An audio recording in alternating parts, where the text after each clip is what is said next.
কাঠগুলো। ও মা, এই ভর দুপুরে কোথায় বেরোচ্ছিস? একটা গুরুত্বপূর্ণ বিষয় হঠাৎ মনে পড়ে গেল মা। হ্যাঁ, তুমি কি যেন বলছিলে? কার্ডগুলো এসে গেছে?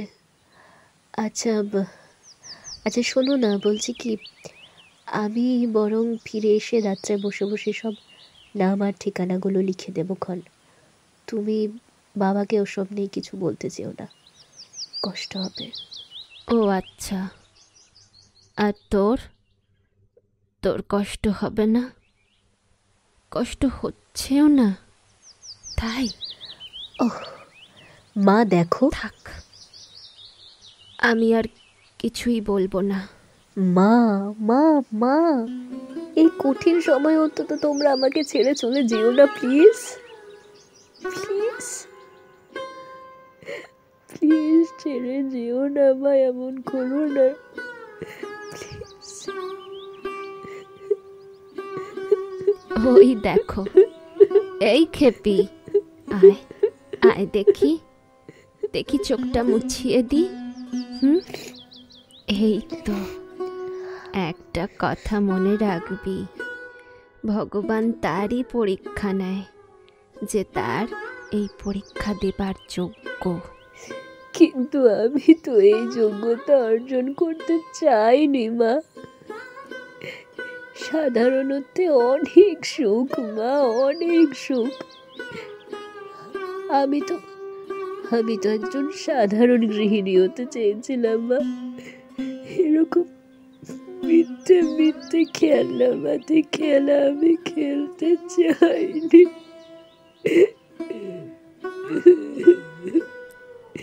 আচ্ছা আচ্ছা, তুই শান্ত হ। খাবারটা তো পড়েই আছে রে মা, খাসনি কেন?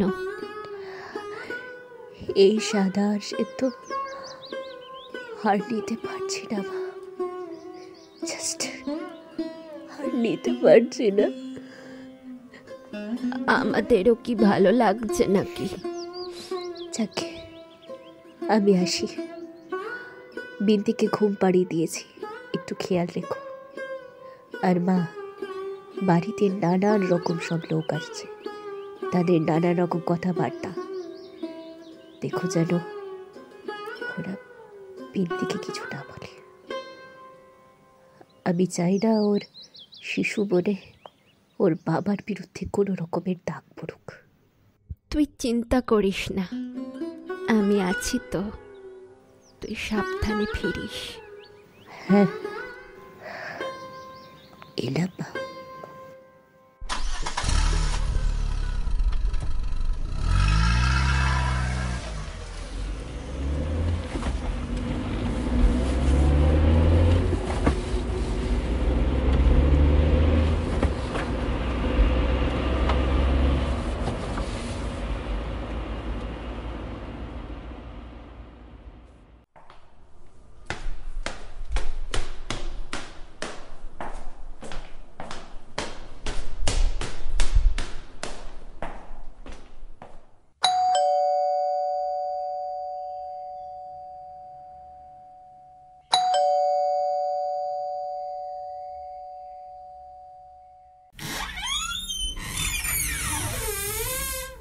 এটা অঞ্জনা ভাদুরীর বাড়ি?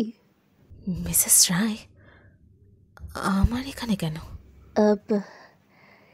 কিছু কিছু কথা ছিল, বেশি না, 10টা মিনিট একটু। আচ্ছা, আসুন।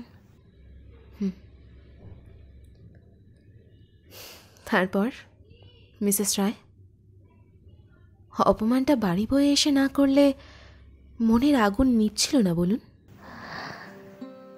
আমি আমি শুধু এগুলো দিতে এসেছি, আর দেখা করার ইচ্ছে নিয়ে এসেছি। না না, সিম্প্যাথি নয়, তবে হ্যাঁ, এমপ্যাথি বলতে পারেন। Oh really? What a golden heart you have! যার সঙ্গে আপনার স্বামীর পরকীয়ার সম্পর্ক ছিল, যার বাড়ির সিঁড়ি দিয়ে তাড়াতাড়ি নামতে গিয়ে সে পড়ে গিয়ে মাথায় চোট পেয়ে মারা গেল,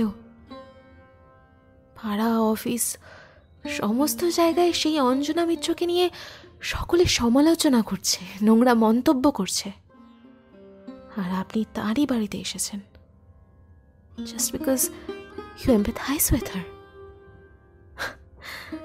Isn't it a weird joke? না, কারণ মস্করা করবার মতো মানসিকতা এখন আমার নেই। আদিত্যর মৃত্যুর কারণটা জানার পর থেকে আপনার সঙ্গে দেখা করতে ইচ্ছা করছিল। এটাই মনে হচ্ছিল নিশ্চয়ই যে সে কোন অপসরারূপী রাক্ষসী, যে আমার স্বামীকে আমার থেকে কেড়ে নিল। আবারও ভুল করলেন। বিশাল এক একাকিত্বের সমুদ্র এক টুকরো কাঠকে ধরার মতো করে একটা মানুষকে আঁকড়ে ধরে যে একটু ভালো থাকতে চেয়েছিল, সে শেষ অবধি কি পেল? আমি আমি আদিত্যর স্ত্রী। তবে তুমিও তো ওকে ভালোবেসেছিলে, বাসনি? বলো। নিজের প্রাণের থেকেও বেশি ভালোবাসতাম। তাহলেই ভাবো। হ্যাঁ, আমার স্বামী মারা গেছে। শ্বশুর বাড়ির সবাই আমাকে সান্ত্বনা দিচ্ছে, আমার খেয়াল রাখছে, মন ভালো রাখার চেষ্টা করছে। আর এদিকে তুমিও তো সেই মানুষটাকেই ভালোবেসেছিলে। মারা যাওয়ার 10 মিনিট আগে অবধি সে তোমার সঙ্গে ভালো মুহূর্ত উপভোগ করে গেছে। অথচ তুমি সব কিছু হারিয়ে কি পাচ্ছ? না, লাঞ্ছনা। একটা কথা বলুন তো, why are you so concerned about me? কেন? না মানে কেন? এটা আদৌ সহানুভূতি নাকি নিছক মহানুভবতার অভিনয়? লোকের কাছে আরো একটু দুঃখ বিলাস করা যায় যাতে?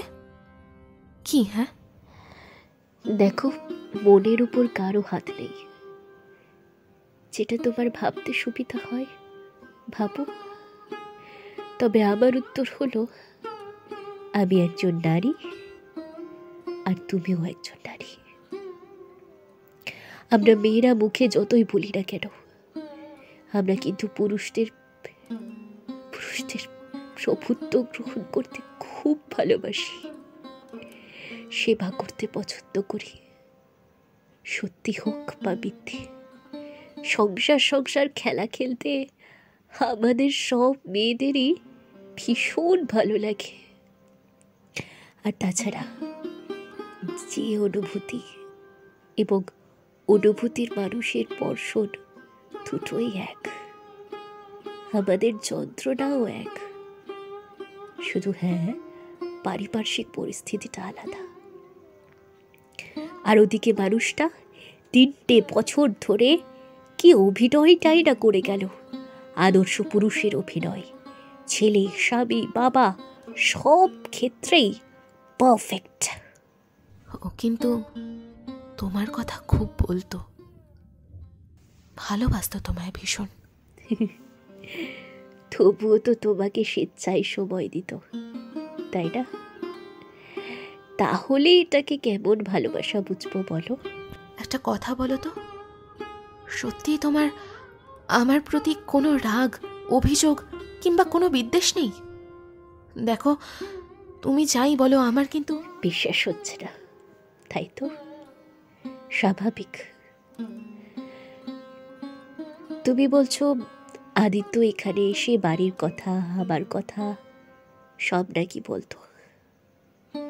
সে শুনে তোমার কি এক ফোঁটাও হিংসে বা রাগ হতো না?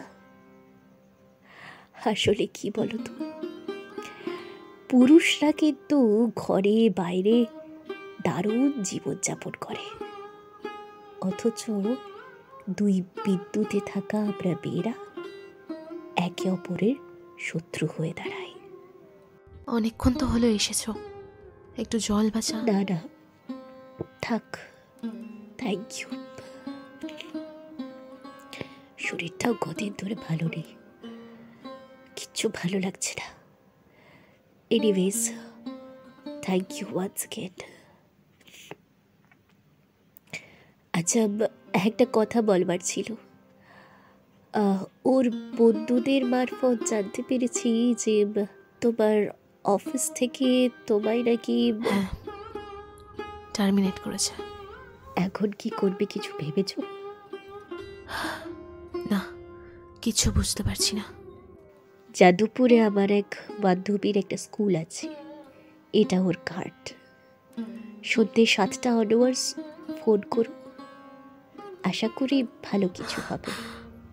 তুমি মানে কেন? ভেঙে যাওয়া কিছুকে আরও টুকরো করলে কি কোনো লাভ হয়?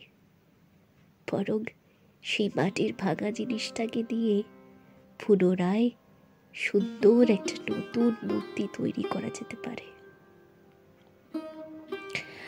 আর দেখো, কেউ মারা গেলে পর 10টা দিন তাকে শ্রদ্ধা জানাতে, ভালোবাসা জানাতে আমরা কিছু নিয়ম পালন করি।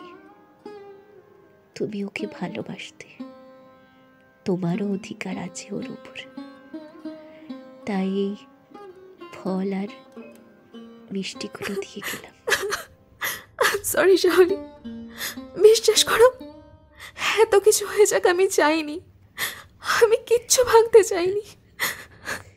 এত বড় একটা ঝড় পেরিয়ে গেছে দিদি, এবার দেখো সব ভালো হবে, সব ভালো হবে, সব ভালো হবে। দেখো দিদি, সব ভালো হবে।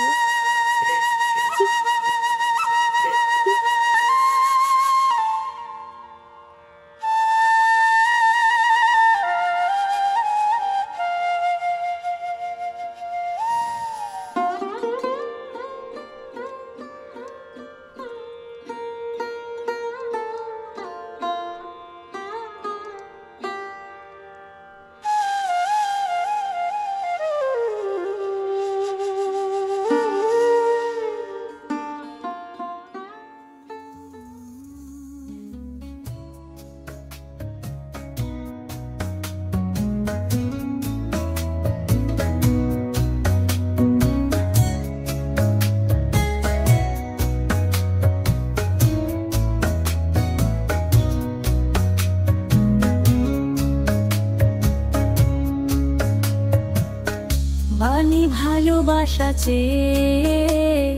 পেয়েছি শুধু ব্যথা, আমার মিলনে আমার পরাণে তবুও তোমারই কথা।